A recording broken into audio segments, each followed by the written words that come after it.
Good day. Welcome to 90211. I'm Tiffany Rothman, and I am here with my amazing and wonderful co host, Chris Sloan. How are you, Chris? I'm doing great, Tiffany. Thank you so much. And I wanted to wish you a very happy Mother's Day today. Thank you. Thank you. I have a great Mother Day so far. Well, good for you. Yes. So today I would like to discuss the topic is healing from creativity. Do you know that creative expression can help overcome substance abuse as well as other symptoms? I don't know if I knew that, Okay. So but now now I do. let's talk about historical overview of art therapy. See, art therapy emerged in the mid 20th century as a recognized therapeutic discipline. Pioneers like Adrian Hill and Edith Kramer integrate artistic expression with psychotherapeutic principle. Initially, this approach was aimed at aiding recovery for soldiers post World War II. Can you believe that? Over time, its application Wow. to address to mental health challenges and emotional trauma in diverse population, and professionals begin to see the value of nonverbal expression in psychotherapy, increasing acceptance in art therapy. And you know what? I studied with someone who studied with Edith Kramer for two Oh, years. really? Interesting. Oh yes, yes, yes. So as when professionals begin to see the value of nonverbal expressions in psychotherapy, the acceptance like increasing art therapy and led to formal training to program and certifications, and this legitimized the practice within the medical and psychological community, paving the way for wide-ranging therapeutic use.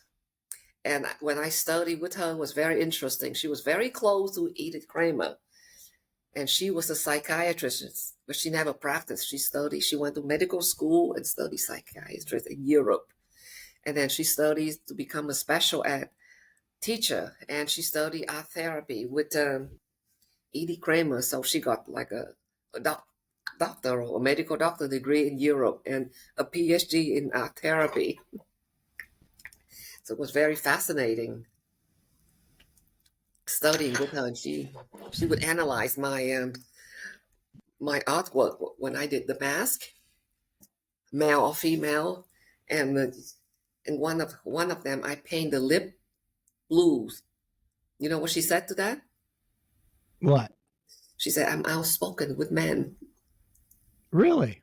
Just from looking at your drawings? Yes, because that's just Were you drawing pictures of men? no. I did the mask and I paint the lips blue. Not So because it was blue, that meant men? yeah. Well, Okay. Do you believe you are more outspoken with men than women? I was, I was because what happened was when I was working for the city, child welfare administration, and school psychology, I deal with, I'll come across with people who are kind of sexist, and they do discriminate against women, especially someone like me, immigrants, foreigners, and my English was not equipped, and I tend to get like bullied by them sometimes. So I learned how to talk back, but that's, it's harmless. It's only to some of them. Gotcha. Well, sounds like you've gone through different phases of that. Yes, yes, I did. But I believe that, you know, when you think about therapy and healing in general, there's a lot of different ways of therapy and healing, and there's mental, physical. I mean, we've always have been exposed to how exercise is great therapy and healing, right? Yep. Both for the physical body, if you have an injury, you go through therapy and healing, and Dance, then even if you're what's that? dance therapy. Yes, I didn't major in it, and but I study other form of dance through Isadora Duncan, and that's very very therapeutic. And the dance therapists they like it a lot, but some of them also find it threatening, if you know what I mean. They feel they're being competed with, but that's not true. It's Well, it's a great if physical therapy works, mhm. Physical I was therapy. going to say if physical therapy works, right, and mental therapy works, then why can't art therapy work, Oh, it right? does. Yeah, Because you're still doing something physically, right? it does. I what happened was when I was not allowed to provide counseling for the kids anymore, I create certain thing that I learned from expressive art therapy. Like especially for girls, I would do certain thing to improve their self-esteem and the thing that they like, because a lot of girls when they like fashions, I would, for example, I would create something like fashionable from the colonial period to the Art Deco period.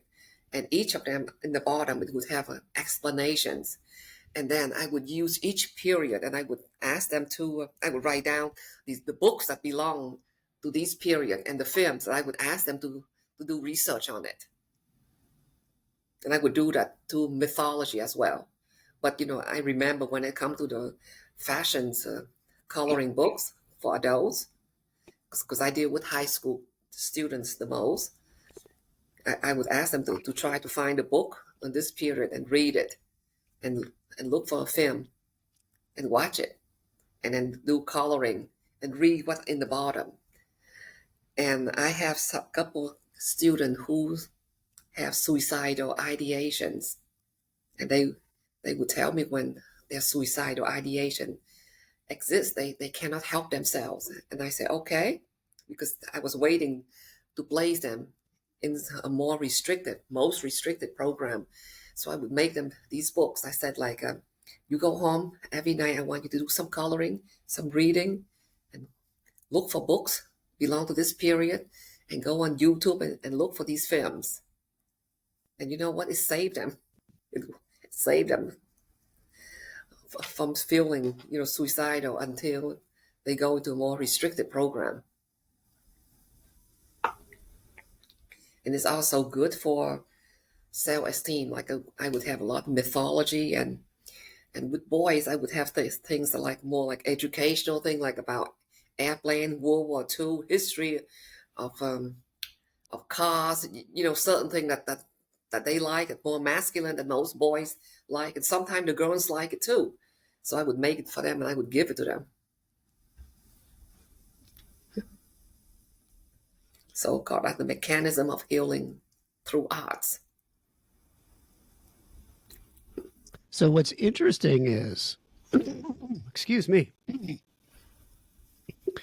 So engaging in creative activities stimulates different brain regions. So going back to what you were saying, drawing, painting, or sculpting can improve the neural connectivity, fostering cognitive and emotional growth. So, if it could help you doing something physical like running, jogging, or yoga, drawing and painting, you're still doing somewhat something physical that will then connect um, neurally in your body and fostering this cognitive and emotional growth.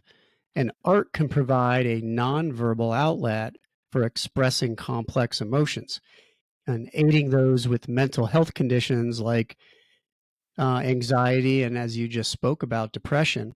And and research supports that creating art reduces stress and improves mood. And I would have to say that's true. When I do any kind of artistic engagement, so I'm not much into drawing, but I write.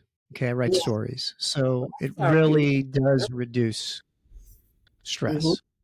Yes, and I Um, like collaging, doing collage. yeah, so maybe just taking existing pictures and Yes, putting them together, or maybe I even doing a puzzle. cut picture from magazine, and I would add things. But and sometimes it's really, this is really interesting. One of my colleagues, she was a teacher, special ed teacher. She said one day she was making a family collage.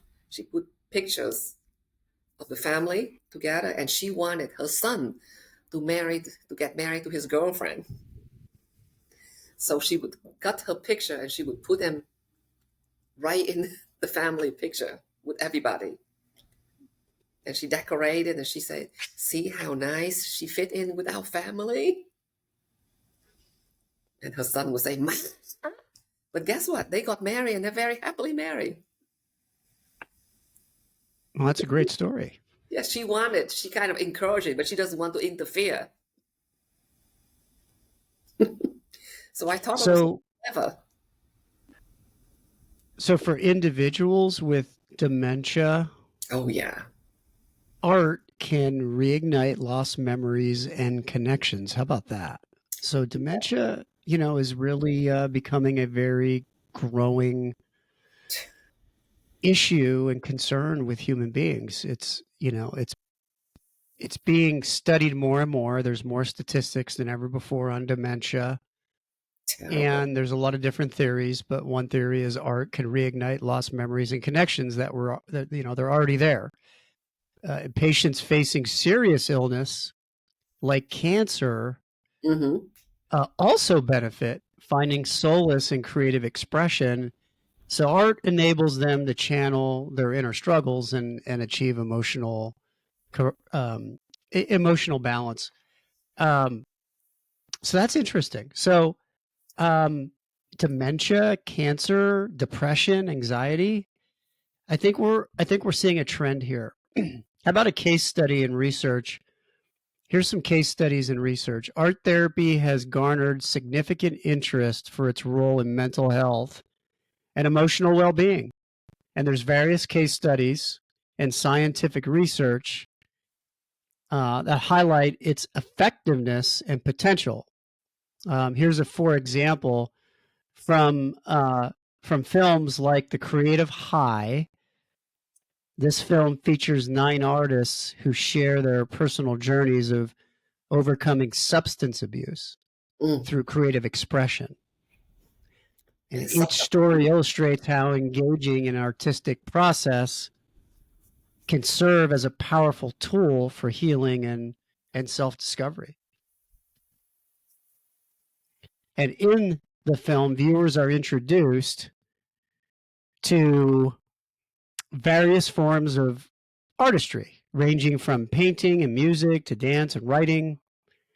And these creative outlets have provided the artist with a means to channel their emotions and experiences productively. Um, their stories demonstrate the transformative impact that art can have on mental and emotional well-being. And here's another film, Music Got Me Here, oh yeah. offers an intimate perspective on the healing power of music. I mean, music is so therapeutic. It captures the significant impact of music therapy on people with various conditions, including traumatic brain injuries, dementia, Alzheimer's, and autism. And then there's the film Arts in Mind. It highlights how creative activities such as painting, drawing, and sculpting can serve as therapeutic outlets for individuals suffering from mental health issues. And through interviews with the therapist and patients, the film then showcases real life examples of how art therapy has positively impacted mental health. So there's a lot of different types of art. There's music, right? There's painting, drawing, sculpting. Um, I think art has a wide range. I think art can even be more abstract than what we just talked about, in my opinion. Mm-hmm. Art can be so many different forms. Oh yes. And you talked about putting together a collage. You could do a puzzle. I think one of the most used forms of, I, I don't know if it's art therapy, but people are always doing these mind games where you have to, guess words or put figures in place, and there's Sudoku and all those other games. In some ways, it's kind of an art, in my opinion, that people use, and it's good for the brain as well. Okay, more success stories in art therapy. Here, here's something for you, Tiffany. In recent years, art therapy programs have shown remarkable results among diverse populations. Veterans, for example, have found art therapy helpful in processing traumatic experiences. Studies by, um, I don't know if I'm pronouncing this right, Levy et al. And Yeah, Spooner yeah, et spoon. al. Yeah, observe veterans' progress through blended online and face to face art therapy sessions. you know what? And It's really interesting what? about veteran. I have a cousin who he's a physician. He retired now, but he was in the Air Force. And when they had the war in Afghanistan, he was also over there. And he sent me some picture of a bunch of physicians. They were waiting in an emergency room, and they didn't have anything better to do. You know what they did? They create their own musical band. They took plastic container and Yeah, just I big. think that was pretty common in military, wasn't it? Yes, yes, and they took pictures of it and they sent it to me and they tried to do like create song, create this, and that's really help them not only kill time but make them feel good about themselves being over there.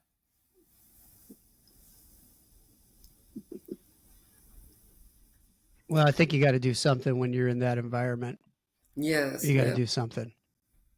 yeah, and also I like them to give them my student arts book because when I can't counsel them, I told them that there's reading in the bottom. You use it, you improve your reading, and you can learn history of the arts, and you do coloring. That really would release the chemical in their brain that would help them, especially when they feel anxiety and depression, and it actually works.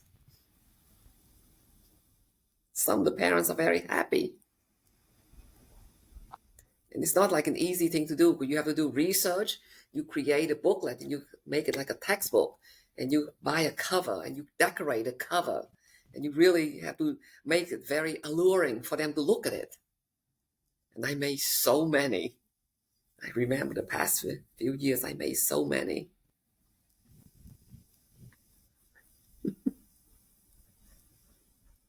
Give out for children who are not in special education as well.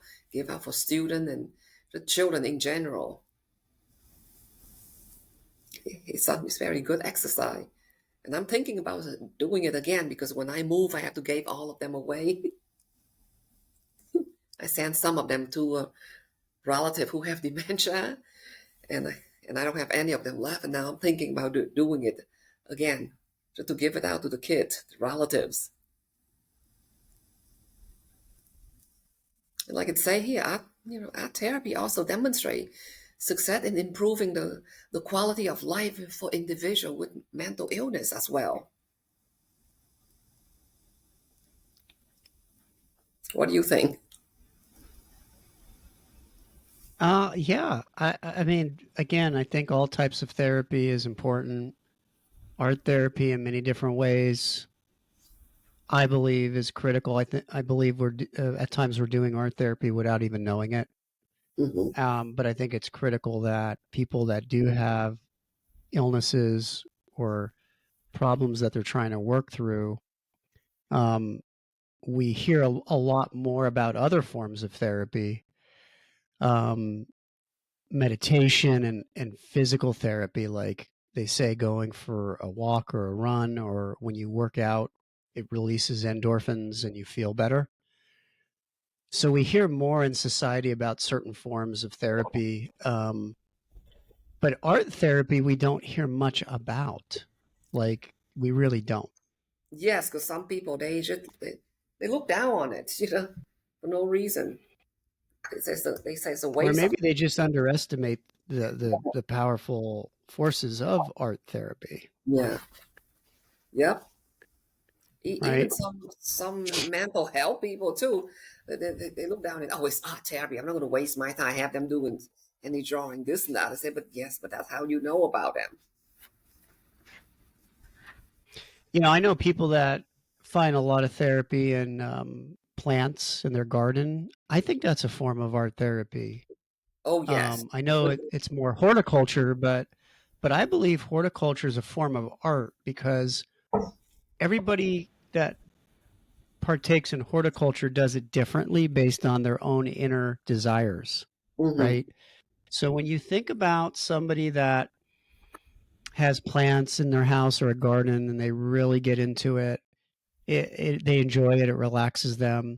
And everybody's garden is different. Everybody's plants Mm-hmm. are a bit different of what they like and what the motivation is behind it. But I think that's a form of art, don't you? Oh, yes, yes.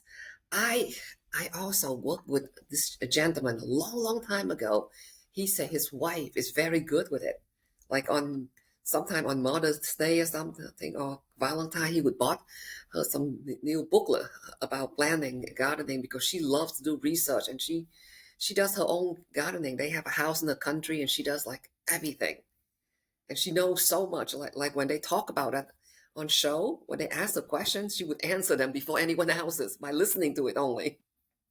You know how they have some TV show like about a certain plant that they ask people, and she would watch it and she would answer it because she's really, really into it. And they seem to have a very like balanced life, mentally stable, balanced life, and that's her thing. It's like horticulture. Absolutely. It's harder. It's very hard I have because another form of therapy that I'm using right now. It's called coconut milk, oh, and that's therapy for me. so what you do? I'm just drinking it, but coconuts, they're good for you. Coconut juice is good for you. Yes, yes, I do a lot of juicing too, but I also like ginger tea. That's therapeutic because it's very digestible.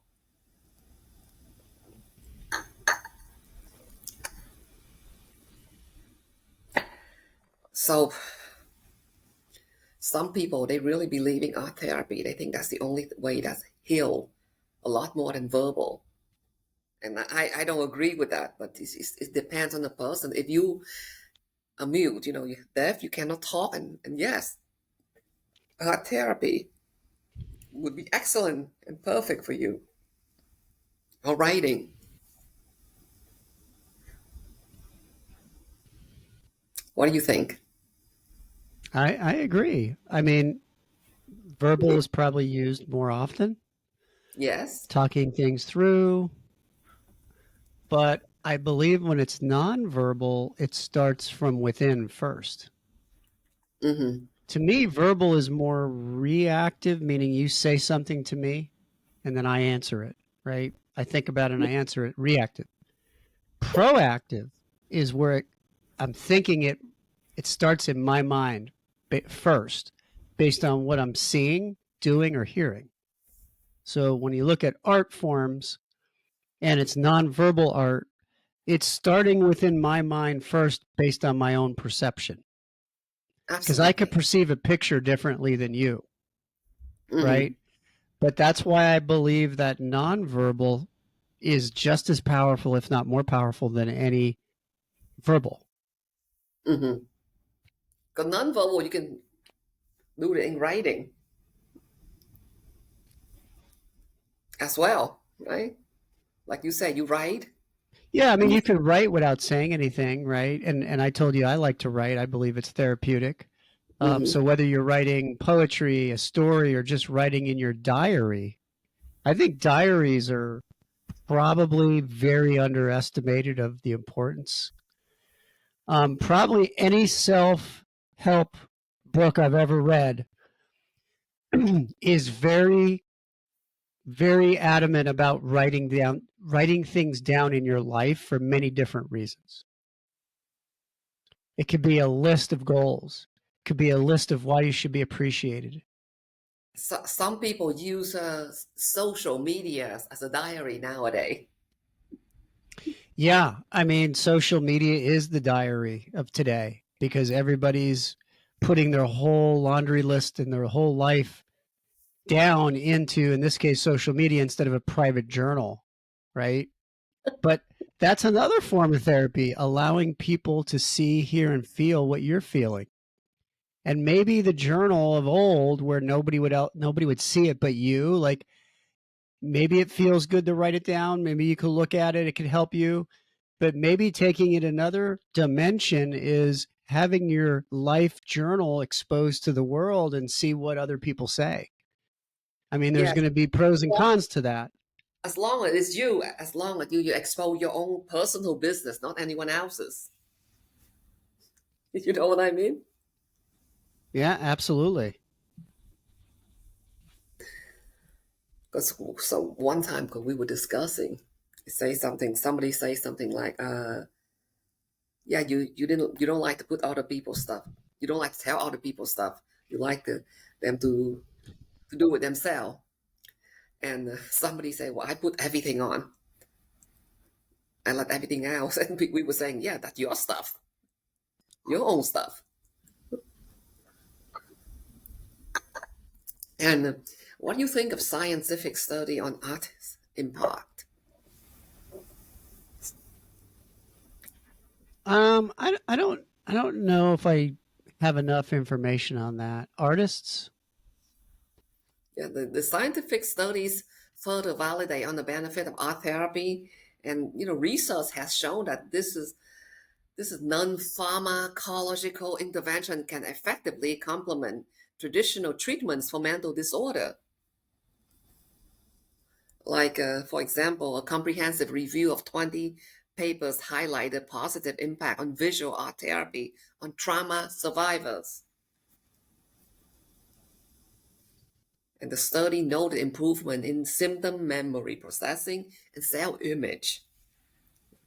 And additionally, a systematic literature review on the PubMed explored art therapy's theoretical and clinical applications, emphasizing its role in enhancing overall well-being.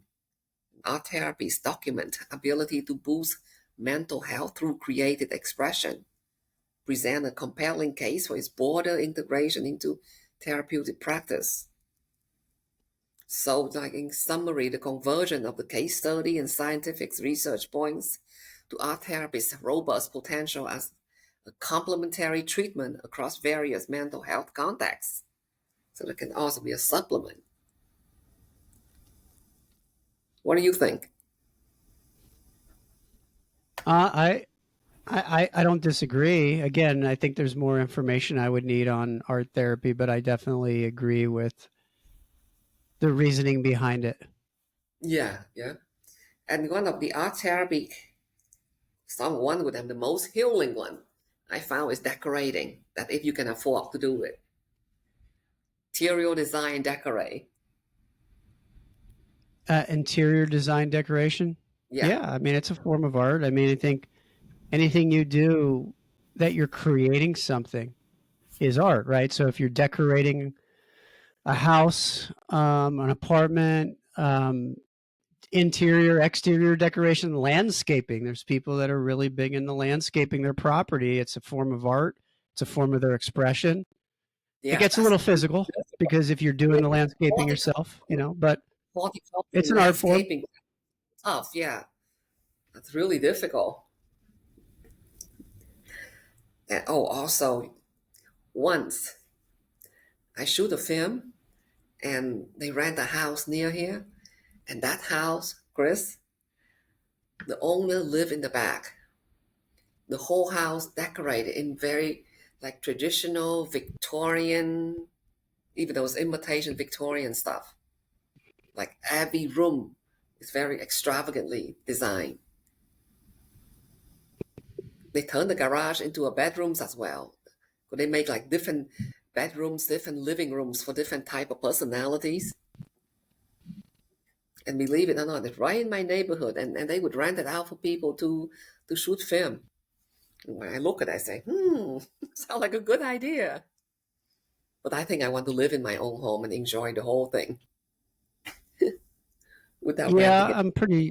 I'm pretty similar to that thought, you know, myself. But it's not a bad idea though. Yes, no, it's not.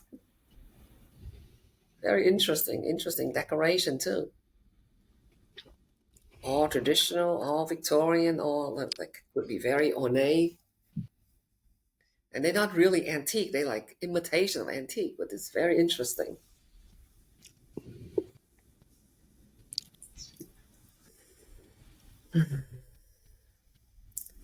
So art therapy and how it's healed us. Look like we need a lot of healing in life, don't we? What's that? We need a lot of healing in our lifetime. Who, me? Yeah, I know in general, the population, human Oh, being. everybody needs healing. Yes, Yeah, everybody. everybody needs healing. Every day. Every day we go through the stresses of life. It takes its toll. We need to regenerate. We need healing, mental, physical, emotional, every day. It's a jungle out there. Yes, it is. Yes, now I was wondering, should I talk about it? Invite the audience to do some fragrant healing, incense fragrant, and all the Sure. healing with the incense. What kind of incense do you have, Tiffany? Uh, Tell us a little bit about the specific incense that you're burning. the one I'm What is it? burning is called Medicine Buddha Tibetan Incense Stick. See? Medicine Buddha. Medicine Buddha Tibetan Incense Stick. And what does it smell like? Hmm.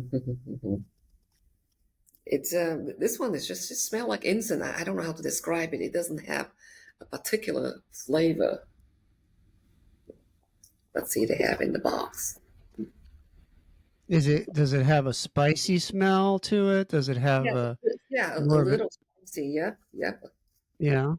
We little. want to smell what you smell. Like we're trying to Yeah, understand what you're smelling. and One of this, these days technology will allow us to smell what you're smelling. yeah, and this is for healing and balance. Mm, Healing and balance. yep. So now let us begin. The fragrance of this incense invites the awakened mind to be present with us now. The fragrance of this incense fills our practice center, protects and guards our mind from all wrong thinking.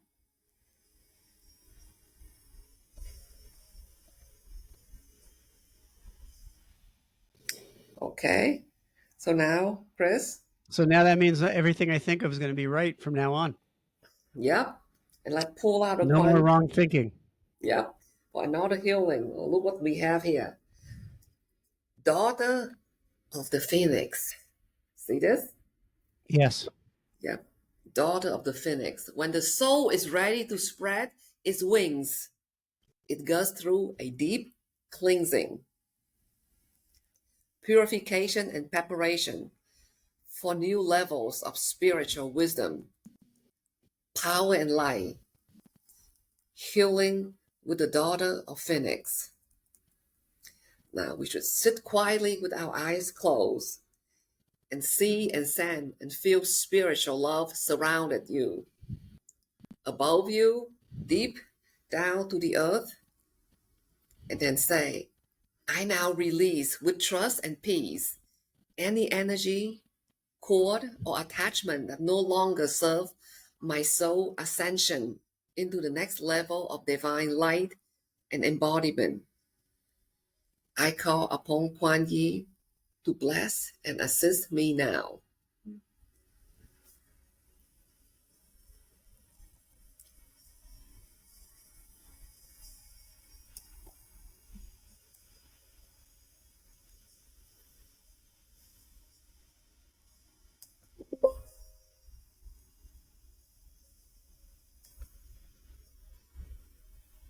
Hmm.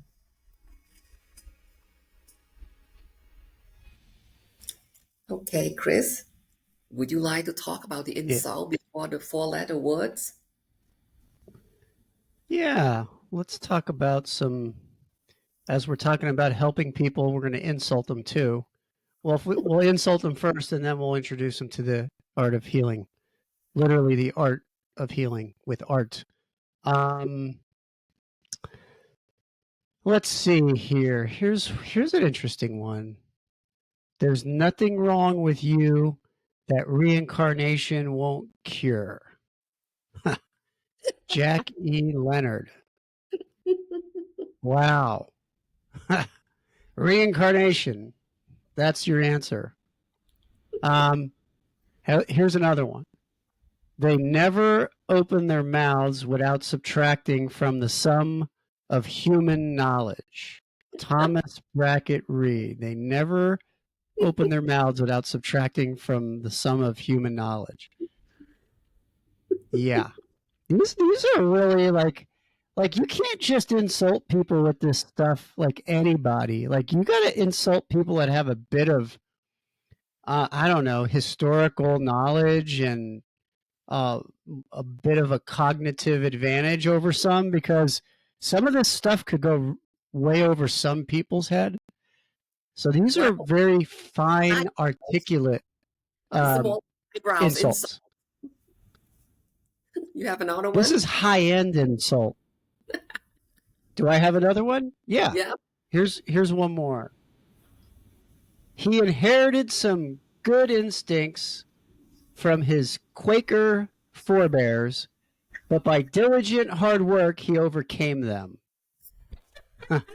So he overcame his inheritance of instinct. James Reston about Richard Nixon. Oh, Robert L. Truesdale. Wow, I am not a crook. oh, We'll okay, end Chris. the insults on that note. Thank you so much, Chris. Thank you. So now I'm closing it by saying that thank you for watching us. We are Filter 90211. I'm Tiffany Rothman and my wonderful and amazing co host, Chris Sloan. Have a very happy Mother's Day.